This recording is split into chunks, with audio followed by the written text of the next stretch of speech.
Hey there, everybody. Pete Pardo here from Sea Tranquility. Welcome to episode 18 of the 30 most important albums in the history of hard rock and heavy metal. We're going all the way up to 30 days of November, 30 album picks of some of the albums that I feel were really important to what we now know as hard rock and heavy metal music, right? The heavy rock stuff, right? So we've spent a bunch of time, a bunch of days in the 60s. We've been in the 70s. We're going to continue on here in the 70s as we move into the 80s and a little bit into the 90s. That's about as far as we're going to go with this series. But this particular one released September 10th, 1975. So we're in the middle of the decade.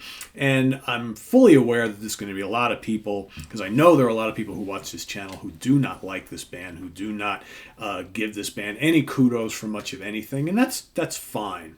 But for me, and I know a lot of other folks, there is something about this band that sparked an interest in a lot of people, a lot of young people in the mid 70s.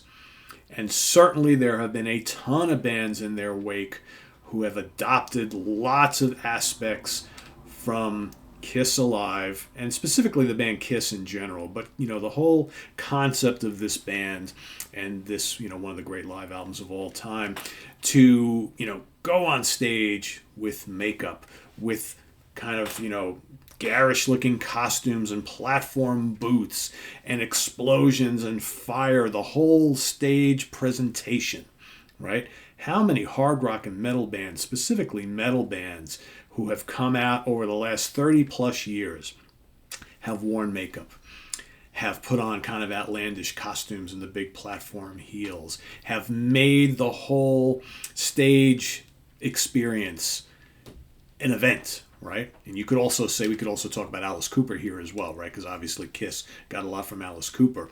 Although, not all of Alice's music was really all that heavy. Some of it was, some of it wasn't. I decided to go with Kiss today over Alice just because I think that you can't deny the influence of Kiss, whether you love them or not, right? Because I know there's a lot of people that don't like them, but there's plenty of people who do.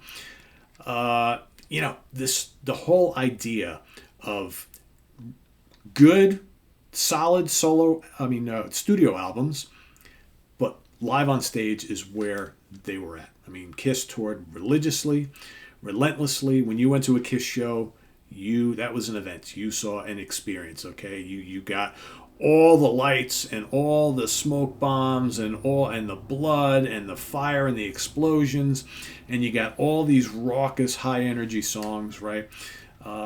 Multiple guys singing in the band. They basically all sang, right? Some more than others. Some of the stuff is heavy. Some of it was kind of a little more mellow. Anthems left and right. I mean, you just, all you have to do is look at like the history of heavy rock or heavy metal in the 80s, 90s, and 2000s, and you see the influence of Kiss everywhere. I mean, black metal bands that started wearing all these dark outfits and the corpse paint makeup. Yeah, the music doesn't sound like Kiss, but how many of those, Scandinavian black metal bands were listening to Kiss when they were kids? Granted, a lot of them. Death metal too. All right. How many bands, in the 80s just decided to do that whole kind of heavy party rock type of thing with the stage show that brings all sorts of theatricality to it? Kiss were doing that. And Alice Cooper as well. I don't want to discount Alice because I love Alice too, but I decided to go with Kiss. I didn't want to do both of them, right? Because it's kind of slightly redundant, but maybe not. But and this album, they touched up some stuff in the studio, but this is a live album. I mean, it's like if you go and you watch the recordings that much of this came from, all right, it's basically the same stuff. They improved, they tweaked a guitar solo here, a riff here, a vocal here, whatnot. What band wasn't doing that and during this time period? But man, so many of these songs on here, on this live album, are the definitive versions of these songs. And, Deuce, Strutter, Hotter Than Hell, Nothing to Lose, Parasite, She, Watching You, 100,000 Years, Rock and Roll All Night, Rock Bottom, Cold Gin, Black Diamond. I'm got to choose. I mean, I didn't mention all of them, but Gene, Paul, Ace, and Peter. This, is one of those albums that, when I was 9, 10 years old. I mean, this was a game changer for me. This got me into high energy, heavier music. And then Black Sabbath a few years later just kind of, completely blew that all apart, right? But this was a movement. The Kiss Army, these guys from this moment on were selling tons of records, filling stadiums and large arenas everywhere they went, selling the merchandise. You can't not include them in this series. You have to. And I know the Kiss haters are out there, and they're going to be like, I never understand the whole, fascination with this band. They're not talented. The songs suck. They're all about the image, blah, blah, blah, and the marketing and the merchandise. Well, if you think that way, that's cool. But I tend to not agree. I think Kiss was plenty important. Were they kind of like, the kind of the fad for a few years? Sure. But how many bands were? I mean, so many other bands kind of came and they made a big impact for a few years and then kind of faded away a little bit. But Kiss, you know what? They came back in the 80s after the stock had kind of sunk a little bit. They took off the makeup and the costumes. They just went out as regular rockers, right? They had a big renaissance throughout the 80s into the early 90s, and they put the makeup back on, and they've continued going ever since. And they're kind of like on the long goodbye tour, right? But yeah, Kiss Alive, got to be included here.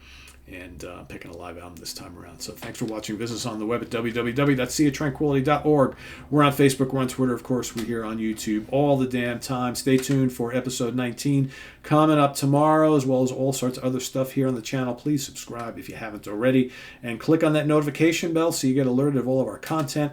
If you'd like to make a channel donation to help keep this thing going and buying more music, buying more movies so we can talk about all this stuff till the cows come home.